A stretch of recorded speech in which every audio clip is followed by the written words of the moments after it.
Young বয়সে মনে হয় বাংলাদেশের সবচেয়ে কম বয়সে মন্ত্রিত্বের শপথ নিলেন মন্ত্রী পদমর্যাদায়। আপনার কি অনুভূতি?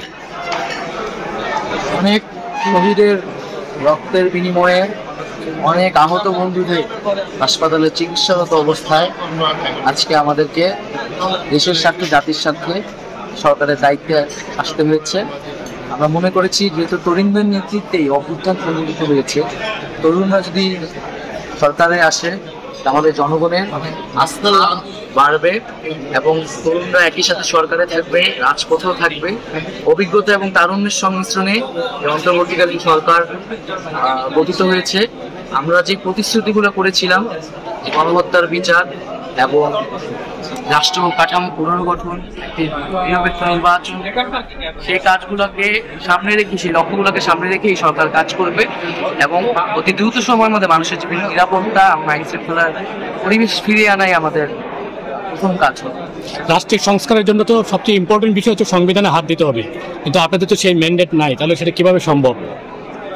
আমরা মনে করি এটি অভ্যুত্থানের ভিতর দিয়ে সরকার গঠিত হয়েছে। আমরা কিন্তু কেবল ক্ষমতা হস্তান্তরের জন্য, কোনো একটি গোষ্ঠীর কাছে ক্ষমতা পৌঁছে দেওয়ার জন্য এই অভ্যুত্থানে মানুষ এত শহীদ হয়নি, রক্ত দেয়নি। মানুষ একটি নতুন বাংলাদেশ পাবে, নতুন রাজনৈতিক বন্দোবস্ত পাবে, সেই আশা থেকেই এটি করেছে। তো মানুষের সেই ম্যান্ডেট নিয়েই আমরা সরকারে এসেছি এবং অন্যান্য রাজনৈতিক দল এবং বিভিন্ন পক্ষের সাথে আলোচনার মাধ্যমে আইন অনুযায়ী যতটুকু কার্যক্রম নেওয়া সম্ভব এবং রূপরেখাগুলো আমরা হাজির করব এবং সেই অনুযায়ী কাজ করব। আপনারা গণপরিষদ গঠন করার পরিকল্পনার কথা বলেছিলেন আন্দোলনের সময়, সেই পথে কি হাঁটবেন? আমরা এই বিষয়ে খুব দ্রুত সময়ের মধ্যেই সকল রাজনৈতিক দল, আইনজ্ঞ, সংবিধান বিশেষজ্ঞ বসে এটার একটা প্রস্তাবনা হয়তো তৈরি করব। এই সরকারের মেয়াদ কতদিন হতে যাচ্ছে? এই সরকারের মেয়াদ সম্পর্কে এখনই বলা যাচ্ছে না, কারণ নির্বাচনের আগে আসলে নির্বাচন কমিশন থেকে শুরু করে রাষ্ট্রীয় কাঠামোর সংস্কার প্রয়োজন এবং আইন শৃঙ্খলা পরিবেশ থেকে যে কাঠামোটি ভেঙে গিয়েছে সেটিকে আবার নতুন করে তৈরি করা, সেটির জন্য আমাদের হয়তো একটা সময় লাগবে। তবে রাজনৈতিক দলসমূহ বা জনগণের মতামতের ভিত্তিতেই আসলে এই সরকার পরিচালিত হবে এবং তার মেয়াদও আসলে আমরা মনে করি সে অনুযায়ী ঠিক। কতদিনের মতো আইডিয়া বা কোনো এই বিষয়ে এখনই আমরা বলতে পারছি। বিএনপি তো দ্রুত নির্বাচন চাচ্ছে, বিএনপি তো একটা বড় রাজনৈতিক দল, তাদের সঙ্গে কথা বলে আপনারা সরকার গঠন করেছেন আমরা শুনেছি। তো এইখানে আওয়ামী লীগের কাউকে দেখলাম না, আপনারা কি কথা বলতে চেয়েছিলেন কি না?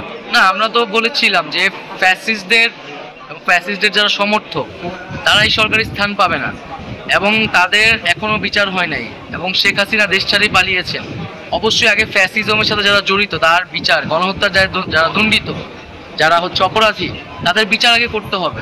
তারপরে তারা এই দেশে রাজনীতি করতে পারবে কি পারবে না, বা তারপর তার সাথে আলোচনার পথটি পরিষ্কার হবে। তাহলে কি এটা কি মানে শুধু এই ঘটনার বিচার, নাকি এর আগে যে হত্যা, গুম, এই নির্বাচন, গণহত্যা, পিলখানা হত্যাকাণ্ড থেকে শুরু করে এই আগস্ট এবং জুলাইয়ের যে গণহত্যা এবং এইগুলোর রেজিমের যে লুটপাট, দুর্নীতি, ভোটাধিকার লঙ্ঘন, সব কিছুই আমরা বিচারের আওতায়।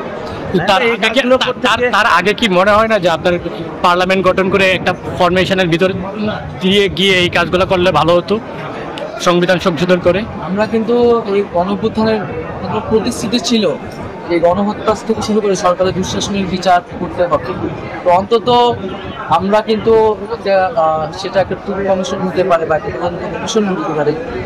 তো একটা প্রাথমিক উদ্যোগ কাজগুলা এই সরকারের থেকেই শুরু করে দিতে হবে, নাহলে মানুষের যে আস্থাটা আমাদের সেই প্রতিশ্রুতির সাথে আসলে এই মাসে। আপনি কোন মন্ত্রণালয় পাচ্ছেন দায়িত্ব? এই বিষয়ে আমরা প্রধান উপদেষ্টা সহ অন্যান্য উপদেষ্টা। এক্ষেত্রে আপনার চ্যালেঞ্জগুলো কি মনে করেন প্লিজ, যদি চ্যালেঞ্জগুলো একটু। চ্যালেঞ্জ হচ্ছে যে বাংলাদেশের মানুষ অনেক দিন ধরে ভোটাধিকার থেকে শুরু করে রাজনৈতিক যেটাকে বলে একটা বিরাজনীতিকরণ বাংলাদেশে ঘটেছে, কিন্তু অভ্যুত্থানের ভিতর দিয়ে তো তারুণ্য জেগে উঠেছে। দ্রুত সময়ের মধ্যে আইন শৃঙ্খলা পরিবেশকে ফিরিয়ে আনা একটা চ্যালেঞ্জ হবে এবং সকল মানে রাজনৈতিক দলগুলা, গণতান্ত্রিক দলগুলাকে একত্রে এনে একটা নতুন বাংলাদেশকে প্রস্তাবনা তৈরি করা, সে অনুযায়ী কাজ করা। এই চ্যালেঞ্জগুলোকে মাথায় রেখে আমরা আসলে এগিয়ে যেতে হবে।